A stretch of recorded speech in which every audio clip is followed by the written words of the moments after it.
هاشتاج شكرا برنامج الصدمة، لأنك نقلت واقع الشاب العراقي من حال إلى حال، فبعد أن كان شابا يائسا من الزواج أصبح الآن شابا تتمناه جميع الفتيات العربيات، وخصوصا في منطقة الخليج العربي. فمنذ أن بدأ شهر رمضان المبارك وحتى يومنا الحالي والنيران تسعر في موقع تويتر بتغريدات كان مفادها هاشتاج أبي أتزوج عراقي.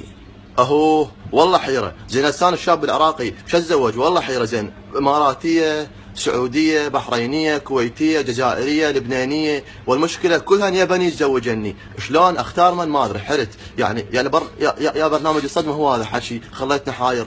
والله الاماراتية ذول عندهم ابراج ما ادري شنو تضوج.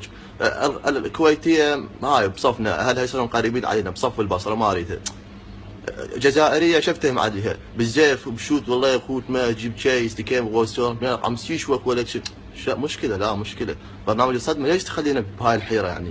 اما المتزوجين انتم لا تحطون نفسكم، ترى هاي الفرصة بس ان الشباب انتم ما مشمولين، انتم تنتظرون ان شاء الله سنة الجاية برنامج الرحمة هم يطلع على ام بي سي، بلكي تحصلون منه شيء. بعدين انت يا المرأة الخليجية يا اللي كاتبة ابي اتزوج عراقي، شلون تبين تتزوجين عراقي؟ انت وكل عقلك انت مخبرة عاقلة. هي المرأة العراقية اللي من نفس الماركة ونفس الموديل مالته وما قدرت تتحمله، انت شلون تبين تتحملينه؟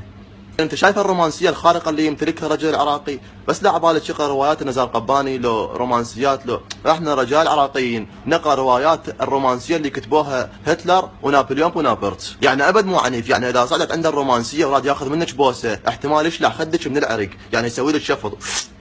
اما اذا عندك غمازات من اول بوسه يختفن. انت شايف بالثنتين الظهر اذا طفت الكهرباء ابو المولده ما شغل وهو فول وجيت سالتيه حبيبي ايش فيك ضايج؟ راح يجاوبك بكل رومانسيه، راح يقوم يضربك بشلاق يطيرش من بغداد لدبي وبدون تذاكر، وانت بدورك اول ما توصلين دبي راح تفتحين تويتر وتكتبين يا ليتني ما ابيت اتزوج عراقي. لذا نناشد قناة ام بي سي بان يستمر عرض برنامج صدمتي حتى بعد رمضان، لكي تنتقل شهرة الشاب العراقي من الصعيد الاقليمي الى الصعيد الدولي، لكي نرى المرأة الامريكية تكتب على تويتر I wanna marry Iraqi.